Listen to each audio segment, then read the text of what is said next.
Yang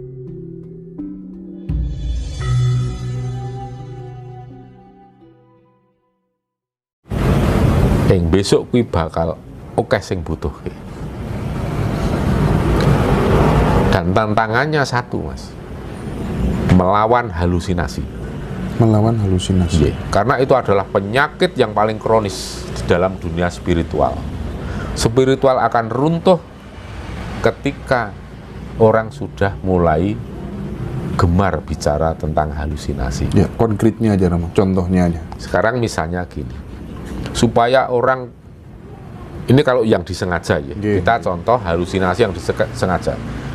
Supaya saya kelihatan orang yang ampuh dan sakti banget. Waskito. Ya, Waskito, Permono, dan ampuh sakti lah gitu. Sekaligus yang ekstrim contohnya. Saya bisa ngomong yang enggak. Yang serba membuat surprise, membuat penonton terkesima dan tertarik. Yang heboh-heboh. Akhirnya dari situ orang berdundun melihat. Tapi ternyata yang ditonton itu adalah halusinasi. Dan celakanya lagi, penonton tidak sadar bahwa sedang menonton halusinasi. Dan banyak yang suka. Dan akhirnya apa? Suatu ketika akan mengalami kejenuhan. Karena apa? Penonton itu bukan orang yang bodoh, Mas. Mereka itu cerdas. Cuman memang kadang, mohon maaf ya, kadang masih banyak generasi kita itu yang kagetan dan gumunan. Ada apa, terkesima, kaget. Iya, betul. Tapi begitu diikuti, kalau ada motor kenceng kita jeda, nanti bisa dikat. Kalau kemudian mengikuti sesuatu hal yang membuat terkesima tadi, dan akhirnya jika mencoba menerapkan dalam kehidupan sehari-hari, mengimplementasikan dalam kehidupan sehari-hari, jauh panggang dari api. Akhirnya apa? Menjadi capek. Hidup mengejar mimpi. Hidup hanya ada di dalam dunia dongeng. Akibatnya orang akan cepat mengalami kejenuhan. Dan di saat awal orang berbicara tentang spiritual itu heboh berapi-api di mana-mana, itu akan membangkitkan daya tarik yang luar biasa. Tapi seperti itu tidak akan lama. Bertahan lama. Karena justru akan menciptakan kejenuhan yang luar biasa. Akhirnya orang enggan nonton, males. Isine ngono-ngono dan isine wong do halu. Akhirnya penonton sosu entek. Yang dicari kemudian adalah mana sing sejatine ngurip, mana sing dudu. Dan ini susah, ini sulit. Seperti mencari dom sumurwing banyu. Sulit. Padahal kalau kita bicara tentang ilmu yang sejati, yang sesungguhnya, artinya jika panjenengan terapkan, pasti akan mengalami sesuatu yang positif. Ini yang sedang dicari sebenarnya. Tapi marilah kita bantu. Banyak pemirsa, banyak generasi bangsa yang sedang mencari dan kebingungan ilmu sing sejati yang mana, membedakan mana yang halu, mana yang enggak. Di YouTube kan banyak. Kita bantu, mari kita membantu supaya tidak membuat generasi yang kecewa. Supaya tidak membuat generasi yang kecewa, dan kalau sampai generasi sedang giat belajar akhirnya menuai kekecewaan. Nggak tahu deh nanti jadi apa. Betul Romo. Itu. Jadi ya itulah apa namanya. Kalau saya kadang mau bicara itu saking apa ya, prihatinnya, Mas. Saya itu kadang ngelus dodo. Ya semua demi, kadang orang itu demi ketenaran, demi ya, terus apa yang disampaikan itu adalah sesuatu yang tidak real. Itu kalau sengaja, Mas. Kalau ya tidak sengaja, lebih parah. Karena apa? Orang yang tidak sengaja halu itu merasa dirinya itu tahu apa-apa. Betul. Padahal yang diketahui itu sebenarnya hanyalah dongeng.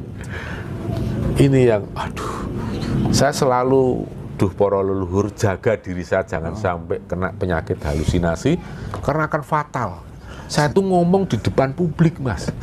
Kalau publik melihat saya dan kemakan halusinasi saya, betapa fatalnya saya bisa menuai karma yang rombongan. Ya, saya bisa memborong karma, Mas. Yang nonton sekian banyak orang, ya itulah. Makanya rentan sekali. Jadi spirit pelaku spiritual yang mau cerita ke publik itu sebenarnya risikonya besar sekali. Saya ini anaknya langsung dari Kanjeng Ratu Kidul. Nah, tanda-tandanya ini saya bawa segala macam, ya itu kadang saya ngelus jodoh.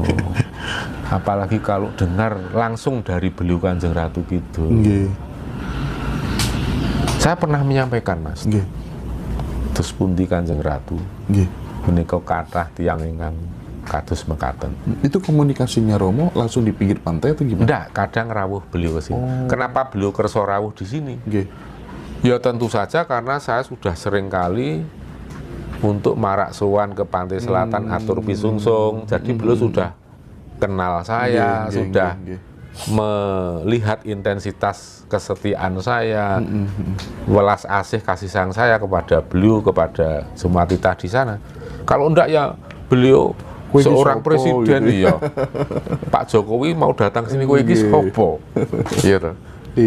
Nah, pada saat beliau rawuh itu kan biasanya ada angin dulu, kadang semilir, kadang kayak kenceng. Malam ya Romo ya? Bisa malam, bisa siang, sore.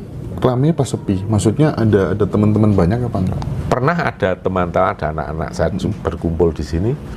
Pas kita itu menggesek, menyalakan, memutar musik Tarawangsa yang sekarang masih eksis di Jawa Barat.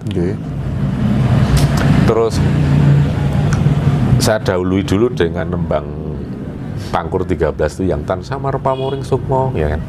Itu kan kayak password untuk membuka tirai gaib. Gerbang gaib. Kemudian saya mutar musik Tarawangsa. Kemudian ada angin semilir. Bau wangi khas beliau itu adalah melati dan sedap malam. Wow, saya baru mencium baunya gini, saya sudah langsung sugeng rawuh Kanjeng Ratu gitu. Baru kemudian benar-benar kan. Kalau panjenengan melihat, pasti beliau itu pasti dengan gerakan yang khas. Saking lembutnya, saking indahnya. Jadi gerakannya itu seperti orang menari. Misalnya mau ngendika begini, tak paringi pangestu ya nggih, singkat kan itu. Kalau beliau begini, ingsun aku paringi pangestu ya nggih. Jadi mau ngusap kepala sih, ini gerakannya seperti ini terus. Itulah beliau. Dan saya tidak berani menatap wajahnya begini, aura dan wibawanya, Mas. Panjenengan berhadapan dengan sosok yang sangat berwibawa, sepuh. Menatap wajahnya kadang segan, sungkan, lebih banyak nunduk. Seperti itulah. Dan saya pernah sampaikan, dus pundi menika Kanjeng Ratu. Yes. Ya wis ben, wis tekno wae ngger. Wong-wong kuwi rak ming do arep golek pangan. Itu pakai bahasa batin atau gimana? Langsung beliau ngendika. Ya. Jadi kalau saya boleh menirukan logat beliau bicara itu, sesuk aja wegah ya nggih, tak dawuhi marak sowan. Oh bukan marak sowan, tak dawuhi labuh. Ning aja nganti srengenge ngene mlethek ya nggih. Dadi sadurunge jam 5 kudu wis labuh. Aku ming digawake kembang mawar sing warnane putih karo abang. Halus seperti itu. Ya. Dan sangat getaran kasih sayangnya itu loh, Mas. Tentram sekali, jadi auranya sangat positif. Jadi begitu dengar itu, aduh ayam tentrem, wanginya itu kembang setaman dan khas yang dominan ada melati dan sedap malam itu luar biasa. Itu kan kalau pas di rumah. Iya. Pas ketika kemudian sedang ritual di pantai gitu, ada nggak suasana yang berbeda gitu, yang haru atau langsung wujud atau gimana gitu Romo? Beliau itu karena gini ya Mas, saya itu lebih sering melakukan labuh karena didhawuhi atau diperintah. Oh ya ya. Dan itu bukan hanya untuk saya, biasanya untuk kepentingan saya Mas. Misal begini, sebulan sebelum tsunami di Selat Sunda, Ngger, jadi beliau rawuh melalui utusannya Nyai Nitipiro. Nyai Nitipiro itu ular yang ya kira-kira panjangnya 30 meter, diameternya mungkin 60 cm ada. Tapi bisa totot jalma Mas. Oh. Doro Mas. Nah, dipun dawuhi benjang marak sowan ngasto Uborampe apa nanti sebutke ngoten. Oh nggih, Nyai Nitipiro. Kula estoaken dawuhipun Kanjeng Ratu.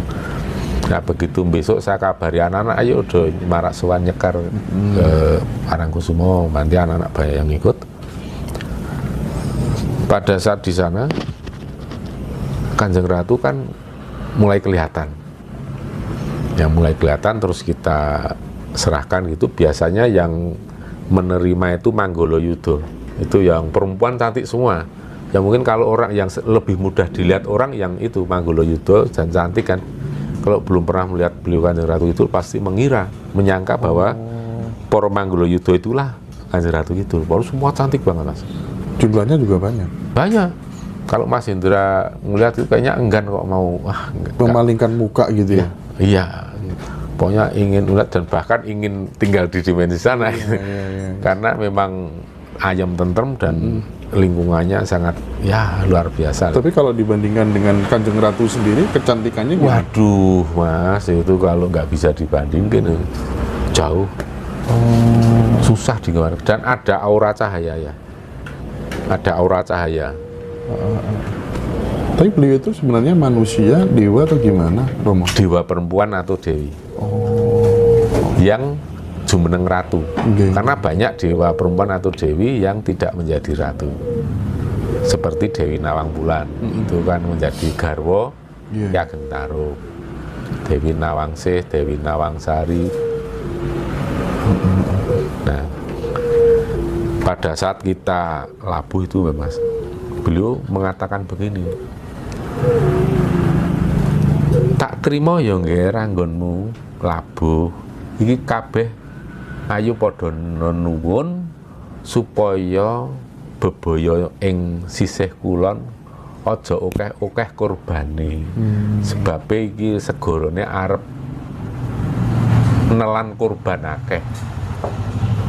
Nah terus sebulan kemudian tsunami meletusan Krakatau dibarengi tsunami yang mungkin yang tewas sekitar 500-an. Ya kemudian saya berpikir mungkin kalau tidak ada upaya seperti entitas gaib Kanjeng Ratu Kidul para leluhur, bisa jadi kurbannya mungkin 3 kali lipat